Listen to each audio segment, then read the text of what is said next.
Captain Dae-sung stood on the bridge of the horizon's edge, staring at the readings that made no sense. The barrier was flickering. For 200 years, the energy wall had surrounded Earth's solar system like an invisible prison, and now it was dying. "Captain, you need to see this," Ji-won called from the engineering station. The young engineer's hands moved quickly across the holographic display. "The quantum signature is degrading. At this rate, the barrier will fail within weeks." Dae-sung walked over and studied the numbers. His heart beat faster. Every human alive had grown up inside this cage. The Galactic Council had built it long ago, trapping humanity inside their own star system. No one could leave. No messages could pass through. Earth was alone. Dr. Hana entered the bridge, her tablet showing intercepted alien signals. She had spent years trying to decode the Council's language. I translated more of their transmissions. "They call us the volatile species. They think we're dangerous." "Dangerous?" Dae-sung shook his head. "They locked us in here before we could even say hello." "They watched us from far away," Hana explained. "They saw our wars, the big ones from centuries ago. They saw humans killing other humans and they got scared. So they built this barrier to protect themselves from us." Ji-won looked up from his console. "But we're not like that anymore. We stopped fighting each other, we united. We've been peaceful for generations." "They don't know that," Hana said quietly. "They never gave us a chance to explain." Back on Earth, Admiral Taemin sat in the Unified Space Command headquarters, reviewing the same data. The holographic display showed the barrier's weak points glowing red across the solar system. His military advisors surrounded the table, all talking at once about defense strategies and weapons deployment. "Silence," Taemin commanded. The room went quiet. "If this barrier falls, the Council will assume we're breaking out. They'll think we're attacking. Then we should prepare for war," one general said. "No." The voice came from the doorway. Mina, the civilian representative, walked into the room uninvited. "We prepare for peace. We show them we're not the monsters they think we are." Taemin respected Mina even when they disagreed. "And if they attack first? Then we defend ourselves, but we don't start this fight." Mina placed her hands on the table. "Humanity spent centuries learning to be better. We can't throw that away now." On the horizon's edge, alarms suddenly blared across the bridge. "Contact!" the sensor officer shouted. Multiple ships approaching the barrier from outside. Dae-sung's screen filled with dozens of alien vessels. They were large, heavily armed, and positioning themselves in attack formation. The Council fleet had arrived. A holographic image appeared in the center of the bridge.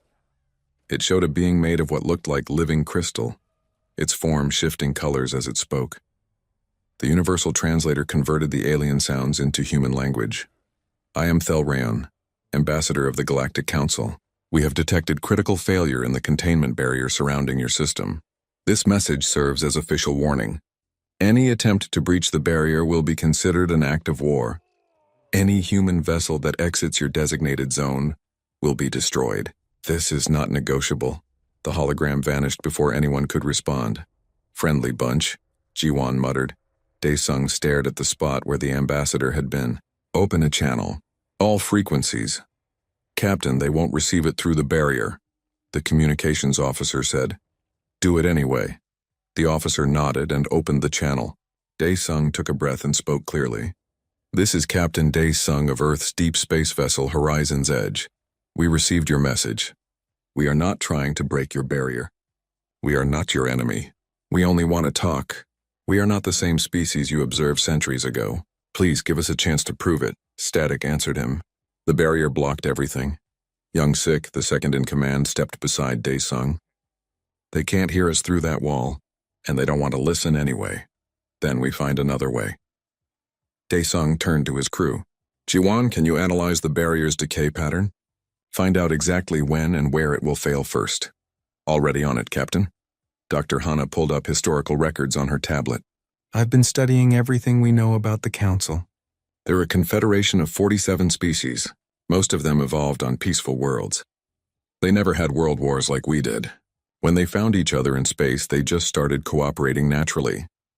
So they don't understand violence," Young Sik said. "They understand it exists. They've seen it in nature, in predators and prey, but intelligent species destroying themselves? That's alien to them. When they saw our history with millions dying in wars, they couldn't process it. They thought we were like a plague that would spread across the galaxy. Daesung felt tired suddenly. We judge ourselves by our intentions. They judge us by our actions, or at least our past actions. Sir, the sensor officer called out. The Council fleet is growing. I count 70 ships now. They're setting up a full blockade around our system. On Earth, protests erupted in every major city. Mina led peaceful demonstrations in the streets, holding signs that read, "We choose peace and let us prove ourselves." Millions of humans gathered, not in anger but in unity. Admiral Taman watched the news feeds from his office. His communication panel blinked with an incoming message from Daesung. "Admiral, we have an idea," Daesung said. "The barrier is failing whether we want it to or not. We can't stop it, but we can control the message. We can show the Council who we really are before they make their decision." "How?" "We gather every piece of evidence that shows human progress. Our art, our cooperation, our peaceful achievements. We compress it all into data packets and we shoot it through every weak point in that barrier. We flood them with the truth about modern humanity." Tamian considered this. It was risky. It required hope. But it was better than waiting for war. "Do it," he ordered. "But prepare our defensive fleet anyway. Hope for peace, but prepare for war." Across the solar system, humans began compiling their message to the stars. Musicians recorded songs of unity. Artists created images of cooperation. Scientists showed their discoveries that helped people instead of harming them. Children drew pictures of the future they wanted to see. Jiwan worked day and night on the technology to push the data through the barrier. "I think I can do it," he told Daesung. "When the barrier flickers, there's a microsecond window. We can squeeze compressed data through. It won't be much, but it's something." "Then we do it," Daesung said. Outside the solar system, the Council fleet waited like sharks circling prey. Their weapons were charged. Their shields were active. They expected monsters to emerge from Earth's cage. They had no idea that those monsters had learned to be human. The barrier failed in Sector 7 at or 300 hours. No warning, no gradual decline. One moment it was there, weakened but holding. The next moment a hole opened in space large enough to fly a ship through. 3 human scout vessels were patrolling nearby when it happened. Their names were Wanderer, Swift Hope, and Morning Light. Captain Sung-ho commanded the Wanderer and he was the first to realize what had occurred. "All ships, full stop," he ordered over the channel. But momentum carried them forward. The 3 small vessels drifted through the gap before they could break completely. The hole sealed behind them. They were outside. For the first time in 2 centuries, human ships floated in unrestricted space. "Status report," Sung-ho said, keeping his voice calm even though his hands shook. "We're past the barrier, Captain," his pilot said. "We're in Council space." Hyun, the medical officer, checked her sensors. "No damage to the ship. Crew is okay. But sir, we have company." 12 Council warships surrounded them instantly. They must have been waiting, knowing the barrier would fail. Their weapons locked onto the human vessels. Sung-ho made the most important decision of his life. "Power down all weapons. Kill the targeting systems. Broadcast on all frequencies that we mean no harm. We are not here to fight." "Captain, they could destroy us," his weapons officer protested. "They can destroy us either way. At least this way we die proving we're not what they think we are." Sung-ho opened the communication channel himself. "This is Captain Sung-ho of Earth Vessel Wanderer. We crossed the barrier by accident. We are powering down all weapons. We do not want conflict. Repeat, we do not want conflict." Silence answered him. Back inside the solar system, chaos erupted. The horizon's edge detected the breach immediately. "Get me Admiral Taman," Daesung ordered. "Now." The Admiral's face appeared on screen, already in full military uniform. "I know, Captain. 3 of our ships are outside. The Council has them surrounded. We need to respond carefully," Daesung said. "If we send warships, the Council will think we're attacking. And if we do nothing, those crews die." Taman's jaw clenched. "I'm launching the defensive fleet." "Admiral, wait, the channel closed." Taman had made his choice. Dr. Hana grabbed Daesung's arm. "If our military launches, this becomes a war. Everything we've tried to build, all our messages of peace, it all means nothing if we show up with guns." "Those are our people out there," Young-sik said. "We can't abandon them." Ji-won looked up from his console. "The data packets are ready. All of humanity's peaceful achievements, compressed and prepared for transmission. But if ships start shooting, no one will care about our art and music. Daesung felt the weight of impossible choices. Save 3 ships and start a war, or let them die and maintain the illusion of peace. Mina's face appeared on every screen across Earth simultaneously. She had hijacked the broadcast systems. Behind her, millions of protesters filled the streets. "I am speaking to Admiral Taemin," she said. Her voice was not angry, just determined. "I am speaking to every soldier preparing to launch. I know you want to save our people. I want that too. But if we launch an attack fleet, we prove the Council right. We prove that humans solve problems with violence." Those 3 crews knew the risks. They would not want their deaths to start a war. On his flagship, Taemin watched the broadcast. His hand hovered over the launch command. Around him, his officers waited. "Sir, the fleet is ready," his tactical officer said. Taemin thought about his long career. Every simulation, every war game, every strategy had the same answer: protect your people with force. But maybe this time was different. Maybe this time strength meant something else. "Stand down," he ordered quietly. "Sir, stand down. We hold position. We do not launch." He looked at his crew. "Send a message to the Council fleet. Tell them we are not attacking. Tell them those ships were caught in an accident. Tell them we are requesting their safe return." Outside the barrier, Sung-ho and his crews waited to die. The Council ships held position around them, weapons charged but not firing. Then something unexpected happened. One of the Council ships moved closer. It was smaller than the others, painted in colors that reminded Sung-ho of sunset. A voice came through the translator. "Human vessel Wanderer, this is Observer Myth Era of the Galactic Council. Why have you not activated your weapons?" Sung-ho blinked. They were asking him a question, not shooting. Asking. "Observer Mythara, we have no intention to fight. We are explorers, not soldiers. Yes, our ships have weapons. We built them because we didn't know what was out here beyond the barrier, but we do not want to use them. You are surrounded. You are outnumbered. Your species is known for violence, yet you power down your weapons. This does not match our data on human behavior. Your data is 200 years old," Sung-ho said.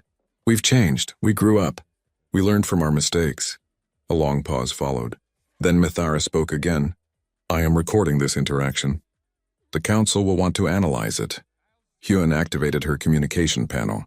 "Observer Mythara, one of my crew members is injured. Not from your ships, from the barrier crossing. The energy discharge caused some electrical burns. May I treat him? I want you to see what humans do. We help each other. Even in danger, even when we're scared, we take care of our own." "Proceed," Mythara said. Hyun opened the medical bay to visual monitoring, letting the Council ships watch as she carefully treated the burned crew member. She worked with gentle efficiency, talking softly to keep the young man calm. The Council observed in silence. On the horizon's edge, Ji-won jumped from his seat. "Captain!" "The barrier is flickering again. Multiple weak points forming. I can push our data through now." "Do it," Daesung ordered. "Send everything." Compressed packets of information shot through the dying barrier like bullets. They spread across Council space, broadcasting on every frequency. Images of human cities where different cultures lived together. Music that made people cry with its beauty. Scientific discoveries that cured diseases. Children playing together regardless of where they were born. Monuments to peace built on the sites of ancient battlefields. The Council fleet received all of it. Thousands of years of human cultural evolution condensed into a desperate plea. Look at us now, not at who we used to be. Councillor Vreth commanded the blockade fleet from his massive warship. He was old by Council standards, and he had voted to build the barrier 2 centuries ago. He watched the data packets flooding his systems with suspicion. This could be propaganda, he told his officers. Deception is a human trait. We cannot trust this. But Mythara, watching the human medical officer tend to her wounded crew member with such care, began to wonder. She accessed the historical archives, comparing the images of human warfare from the past with the cultural data arriving now. The difference was striking. The humans in old records were angry, scared, fighting over resources and ideas. The humans now seemed calm, cooperative, and creative. 2 centuries was not long by Council standards. Could a species really change that much? She broadcast her findings to the Council High Command. I recommend observation before action. These humans behave differently than predicted. Vreth rejected her immediately. They are performing for us. When the barrier falls completely, They will show their true nature. We must strike first. Back inside the solar system, Admiral Taemin received a transmission from young Sik on the horizon's edge. Admiral, I've been analyzing the Council fleet formation. They're not positioned for an attack. They're positioned for defense. They're afraid of us, sir. They're expecting us to explode outward when the barrier falls. Taemin studied the tactical display. Young Sik was right. Every Council ship was angled to intercept an outward thrust from Earth. They were bracing for invasion, not planning one. They think we're about to attack them, he said slowly. This whole time we've been afraid of each other. He opened a channel to Daesung. Captain, is there any way to communicate directly with that observer, Mithara? She's the only one who seems willing to listen. Before Daesung could answer, the barrier flickered again. This time, a clear communication channel opened for exactly 3 seconds. Sung Ho's voice came through from outside. Command, this is Wanderer. We're alive. Council observer is asking us questions. I think some of them want to understand. But the military commander, Vreth, he wants to attack. The barrier is failing faster now. When it goes down completely, this fleet will make their move. We need more time to change their minds. The channel closed. Daesung looked at his crew. They had days at most. Maybe hours. The galaxy was about to decide if humanity would live or die. Sung Ho floated in his captain's chair, watching the Council ships through the viewports. For 6 hours now, they had maintained their standoff. Neither side attacking, neither side retreating. Just waiting. His communication panel chimed. Observer Mithara again. Captain Sung Ho, I wish to speak with you directly, not ship to ship. I want to see you. Will you accept a visual channel? Sung Ho glanced at Hyun, who nodded encouragement. Yes, observer. I will. The screen shifted and Sung Ho saw an alien for the first time in his life. Mithara looked like a tall, thin creature covered in what seemed like feathers, but they moved independently like tentacles. Her eyes were large and dark, impossibly deep. She tilted her head in a way that reminded Sung Ho of a bird. You look different than our records show, Mithara said. Less aggressive in your posture. I'm sitting in a chair, Sung Ho said with a small smile. Pretty hard to look aggressive when you're just sitting. You make a joke. In this situation, you are surrounded by ships that could destroy you, yet you make humor. Humor helps us deal with fear. It's how we stay calm. Mithara's feathers rippled in a pattern Sung Ho couldn't interpret. Your species confuses me.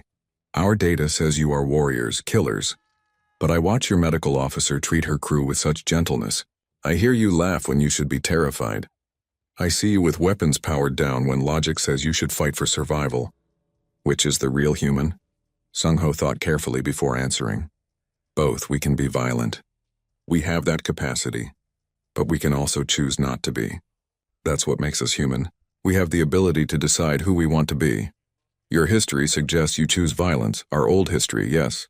We fought each other for thousands of years. Over land, over resources, over ideas and religions. We nearly destroyed ourselves. But that's the key word, observer. Nearly. We stopped. We looked at what we were doing and we said no. We decided to be better. Mithara was quiet for a long moment. The Council does not believe species can change their fundamental nature. Then the Council is wrong. Inside the solar system, Dr. Hana worked frantically in her lab on the horizon's edge. She had been studying Council psychology from their intercepted communications, and she had made a breakthrough. Captain, you need to hear this, she called to Daesung. He came to her lab immediately. Dr. Kyungsu, the communication psychologist, was with her. Together they presented their findings. The Council species are fundamentally different from us, Kyungsu explained. Most of them evolved on worlds without major predators. They developed intelligence through cooperation, not competition. When they met each other in space, they formed the Council naturally because working together was already their instinct. So they don't understand conflict, Daesung said. It's worse than that, Hana continued. They understand that conflict exists. They've studied it academically, but they can't imagine intelligence choosing violence. To them, an aggressive species is like a disease. Something broken that can't be fixed. When they saw our world wars, our genocides, our capacity for cruelty, they classified us as a failed species, a danger that needed to be contained. But we're not like that anymore. We know that. But they operate on a principle of permanent classification. Once a species is categorized, that label doesn't change.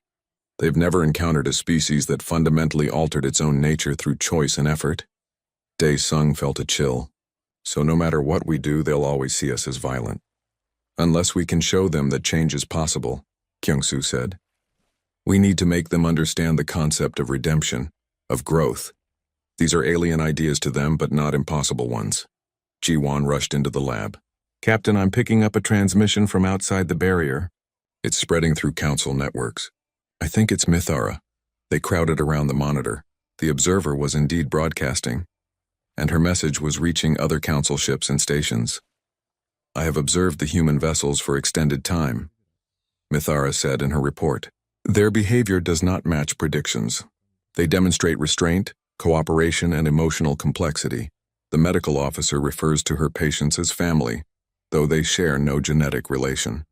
The captain makes decisions based on minimizing harm rather than maximizing advantage. I request additional time for study before military action is authorized. She's trying to buy us time, Young-sik said.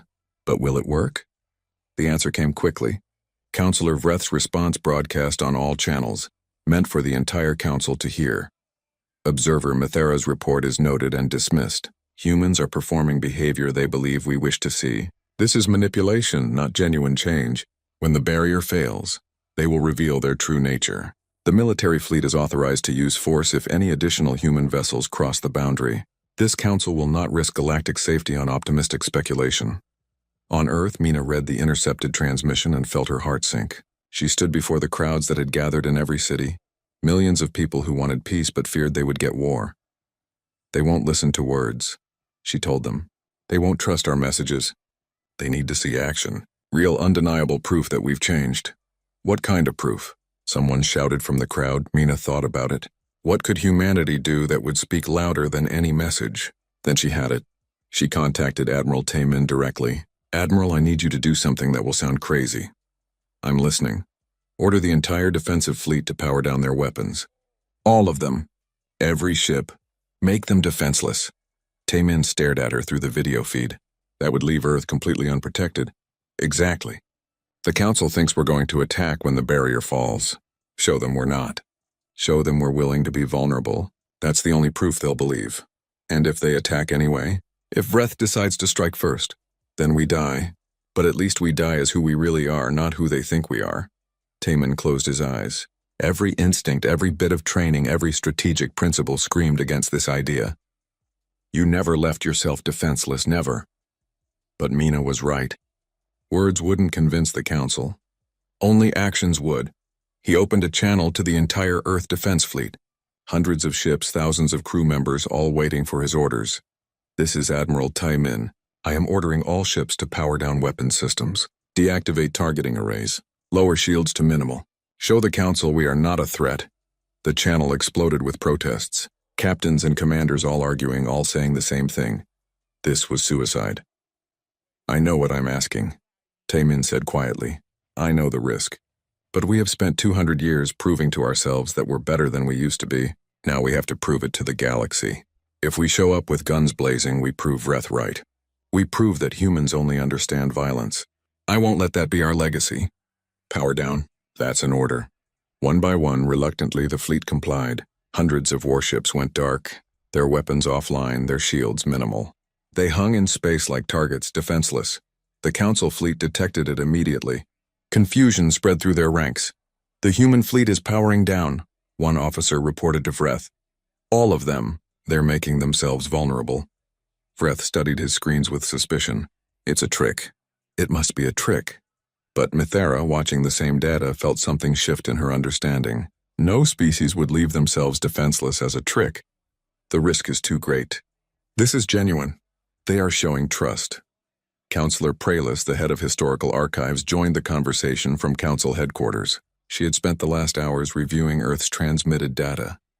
I have been studying the human cultural information they sent us. Their art, their literature, their philosophy. There is a concept that appears repeatedly. They call it redemption. The idea that a person or a species can recognize their failures and choose to become better.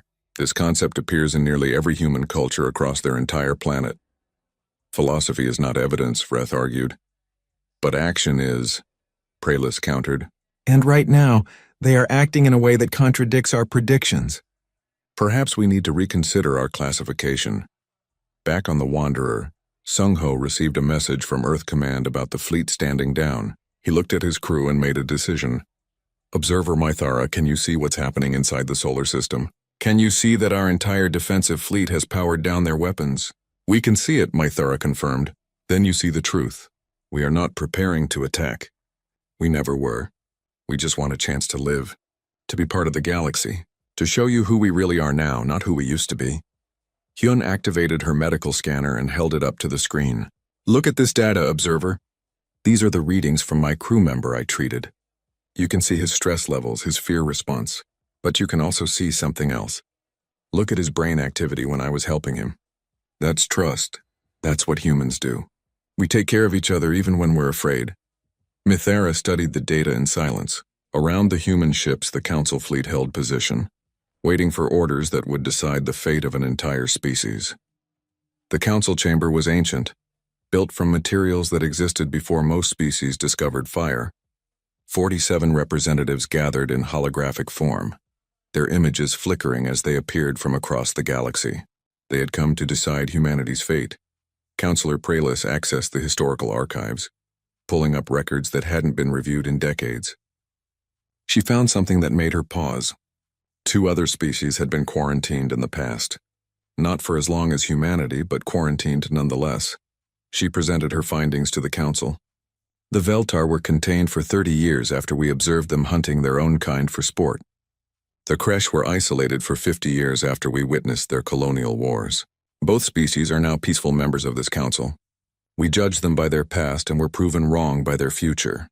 Those were different situations, Vreth argued. The Veltar and Kresh had small-scale conflicts. Nothing like human world wars. Humans killed millions of their own kind. The scale is incomparable. But the principle is the same, Praelis insisted. We assumed permanent nature based on temporary behavior. On the horizon's edge, Captain Dae-sung received an unexpected transmission. It was a direct communication request from a council vessel. Not Mythara this time, someone else. This is Captain Realmoth of the Council Defense Fleet, the voice said through the translator. I command one of the ships surrounding your scout vessels. I wish to speak with your Captain Sung-Ho directly. Can you arrange this? Dae-sung quickly set up a 3-way channel, connecting himself, Sung-Ho, and Realmoth. The council captain appeared on screen. He was massive, easily 3 times the size of a human, with thick armor-like skin and eyes that glowed faintly orange. He looked like something that could tear a person apart without effort. Captain Sung-Ho, I have been ordered to destroy your vessel if you make any aggressive move, Realmoth said. His voice was deep, rumbling. But I find myself confused. You have been surrounded for hours. You have weapons. Yet you do not use them. Why? Sung-Ho met the alien's glowing eyes. Because using them would accomplish nothing except death. You outgun us. You outnumber us. Fighting would be pointless. Yet your history shows humans often fight when victory is impossible. You have words for it. L'assistance. Heroic defeats. Going down fighting. These are human concepts. Those are old concepts, Sung-Ho said. Yes, we used to think dying in battle was honorable. But we learned something better. Living in peace is more honorable than dying in war. Realmoth's eyes brightened slightly, a sign Dae-sung couldn't interpret. You confuse me. Our psychological profiles say humans are unpredictable, aggressive, territorial. They say you value individual glory over collective survival. Yet I watch you protect your crew. I see you make choices based on their safety, not your reputation. We're not perfect, Sung-Ho admitted. We still have aggressive instincts. We still have the capacity for violence. But having that capacity and choosing to use it are different things. That's what 200 years of peace taught us. We can be better than our worst instincts. Back on Earth, Corporal Jae-hee sat with her unit in their barracks, waiting like everyone else to learn if they would live or die. She was young, barely 25, and she had never known anything but peace. The concept of actual war was academic to her, something from history books. One of her fellow soldiers was crying quietly. Jae-hee put an arm around him. I'm scared, he admitted. What if they attack? What if all this peace was for nothing? Jae-hee thought about her grandmother's stories.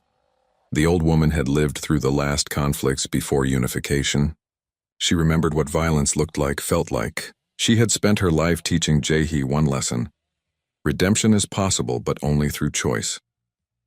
Tell me a story, another soldier said. Something to take our minds off this, so Jae-hee talked.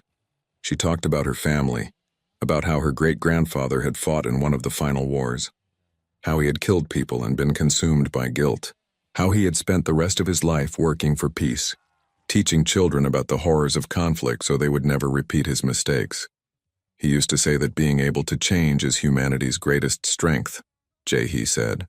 Not our technology or our weapons, our ability to look at ourselves and decide to be different. That's what makes us special. She didn't know it, but her words were being picked up by sensors. The Council had placed monitoring equipment all over Earth's communication networks, listening to everything. Her simple story about redemption and choice was transmitted directly to the Council chamber. Dr. Kyung-soo, the communication psychologist, had been working with linguists to understand Council emotional responses. He made a breakthrough while analyzing Mithara's reports.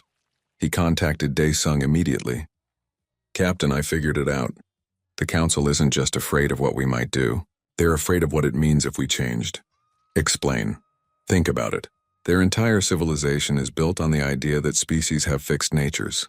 Cooperative species join the Council. Aggressive species get contained or eliminated. It's simple, predictable, safe.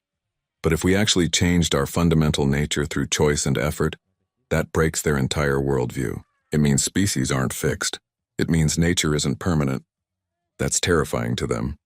So we're not just fighting for our survival, Dae-sung said slowly. We're challenging their entire understanding of how the universe works. Exactly. And that makes us even more dangerous in their eyes, not because we might attack them, but because we represent chaos in their ordered system. Young-sik had been working on something in secret. He had established back-channel communications with moderate Council military officers, ones who seemed uncertain about Vreth's aggressive stance. Now he brought his findings to the captain. Sir, I've been talking with Council officers who disagree with their commander. They're not a majority, but they exist. They're tired of living in fear. They want to believe change is possible. But they need proof. Real undeniable proof. We've given them proof, Dae-sung said. We powered down our weapons. We sent them our cultural achievements. What more can we do? Ji-won jumped up from his station. I have an idea. A crazy idea. But it might work, he explained his concept. The barrier technology was failing anyway. But instead of just letting it collapse, they could help the Council repurpose it. Transform it from a prison wall into a shared defensive network that would protect both humans and Council species from actual threats that existed in the galaxy. We'd be offering to work with them, Ji-won said, not against them. Showing that we want to contribute to galactic safety, not threaten it. Dae-sung considered this. It was risky. It required the Council to trust humanity with advanced technology. But it was also the ultimate proof of peaceful intentions. He sent the proposal through every channel he had, straight to the Council chamber. Outside the barrier, Sung-ho and his crew experienced something unexpected. One of Rilmoth's ships had been caught in an energy discharge when the barrier flickered. The Council vessel was damaged, drifting, life support failing. Sung-ho didn't hesitate. Hyun, prepare for emergency rescue. Pilot, take us alongside that ship. Captain, they're the enemy, his weapons officer protested. No, they're people who need help. That's all that matters. The Wanderer moved close to the damaged Council vessel. Hyun and her medical team suited up and crossed over, offering aid to the alien crew. The Council soldiers were shocked. They had expected attack, not assistance. Why do you help us? One alien asked through the translator, his crystalline body flickering weakly. Because you need help, Hyun said simply. That's what we do. That's who we are. The rescue was broadcast across all channels. Council ships watched in real time as human medical officers worked to save alien lives, asking nothing in return. In the Council chamber, even Vreth fell silent. Admiral Taemin and Councillor Vreth finally communicated directly. Two military leaders, both trying to protect their people, both afraid of making the wrong choice. Why did your people help my damaged ship? Vreth asked. You could have let them die. It would have weakened my fleet. We don't measure strength by how many enemies we can kill, Taemin said. We measure it by how many lives we can save. That includes your lives. I do not understand your species. Then let us show you. Let us prove that we're not the monsters you fear. We're just people trying to survive, same as you. Vreth looked at the data scrolling across his screens. The human fleet still powered down, the rescue operation still ongoing, the cultural transmissions still broadcasting messages of peace, and Jiwan's proposal for a shared defensive network displayed before the entire council. For the first time in 2 centuries, the council's certainty about humanity began to crack. Mythera sent her final report. I have observed humans under extreme stress. In every instance, they chose cooperation over conflict. They chose to help rather than harm. Their actions are consistent with their claims of change. I recommend immediate diplomatic contact rather than military action. The vote was called. 47 species would decide if humanity deserved a chance or deserved destruction. The barrier had hours left, maybe less. Soon there would be no wall between humans and the galaxy. What happened next would shape the future of both. The barrier was dying in beautiful colors. Waves of energy rippled across its surface, blues and purples and greens mixing together like oil on water. Everyone who could see it stopped to watch. Both humans and aliens understood they were witnessing a historic moment. Inside the council chamber, the vote hung in balance. 23 species had voted to give humanity a chance. 20 had voted to maintain containment or use force if necessary. 4 species remained undecided. Mythera made an unusual request. I wish to visit Earth before the final vote. I wish to see humans in their natural environment, not just in crisis situations. Give me 48 hours, Councillor Vreth objected immediately. That is a security risk. We cannot send observers into a potentially hostile environment. I volunteer to go alone, Mythara said. If humans are as dangerous as we believe, then I will die and you will have your proof. But if they are what they claim to be, we need to know before we make an irreversible decision. Praelis supported the motion. We based our containment on observations made 200 years ago. If we are to judge them, let it be on current evidence, not ancient fears. The council agreed. Mythara would have 48 hours on Earth. The barrier would hold that long, barely. What she found would determine humanity's fate. The observer's ship approached Earth slowly, broadcasting peaceful intentions on all frequencies. Admiral Taman personally authorized her passage through the defensive grid. Observer Mythara, this is Earth Command. You are cleared to land. We have prepared a delegation to meet you. I do not want a delegation, Mythara responded. I want to see normal life. Regular humans, not performances or presentations. Just truth. Mina smiled when she heard that. I like her already. Send her to the city square. Let her walk among regular people. The observer's small craft landed in the center of a major city. When Mythara emerged, thousands of humans had gathered, but not in military formation or formal ceremony. They were just curious. They had never seen an alien before. Children pointed at her feathers. Adults whispered questions, but no one ran. No one showed aggression. They just watched with fascination. A little girl approached, maybe 7 years old, holding a drawing. I made this for you, she said, offering the paper. It showed a crude picture of a human and an alien holding hands under a sun. My teacher said you might be scared of us, but we're nice. I promise. Mythara took the drawing with her flexible feathers. Something strange happened in her chest, an emotion she didn't have words for. She had studied humans as subjects, as potential threats, but this child saw her as just another person who might be lonely or scared. Mina approached carefully. Observer Mythara, I'm Mina. I'm nobody important, just a person who talks too much and wants peace. Can I show you around? Please. They walked through the city together. Mythara saw humans of every color, every type, all living together. She saw them helping elderly people cross streets. She saw them share food with those who had none. She saw them stop to listen to street musicians and laugh at entertainers. Your historical data showed humans separating by race, by religion, by nation, Mythara said, but I see diversity without division. We learned that lesson the hard way, Mina explained. We spent centuries fighting over differences. Millions died because someone looked different or believed different things. Eventually, we realized that diversity isn't weakness, it's strength. Our differences make us better, not worse.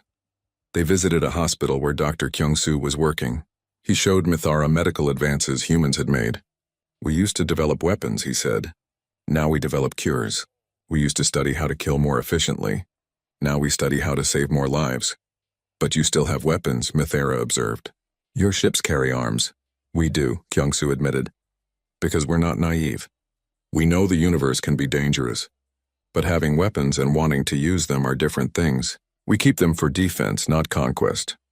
Mythara visited schools where children learned not just mathematics and science, but ethics and empathy.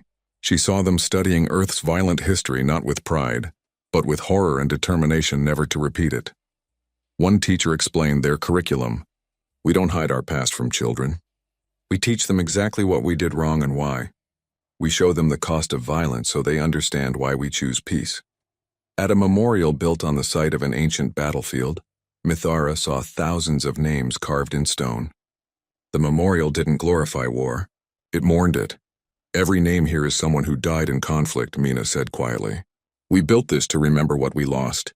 Not to celebrate warriors, but to honor victims. This is what war costs. We never want to forget that. Mythara's feathers rippled with emotion.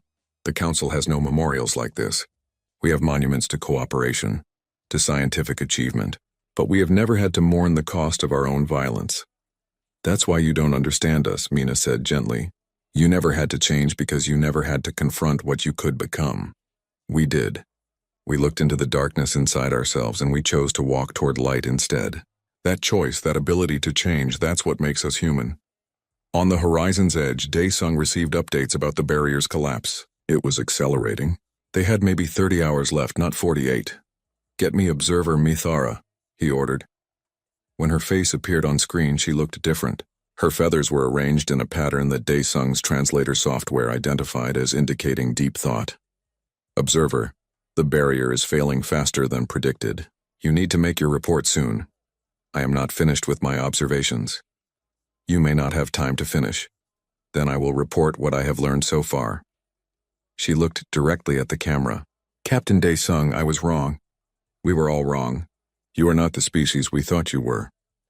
Back in the council chamber, Mythara's live report broadcast to all 47 species. She showed them everything she had witnessed. The children's drawings, the hospital saving lives, the memorial mourning war, the diversity living in harmony. I have seen a species that acknowledges its capacity for violence but chooses peace, she said. A species that remembers its mistakes and teaches its children to be better. A species that helps even those who threaten them, as they helped our damaged vessel. The humans are not what we feared. They are what we hoped was impossible. A species that changed its own nature through deliberate choice. Counselor Vreth watched the broadcast in silence. Everything he believed was being challenged. Species didn't change. Nature was fixed.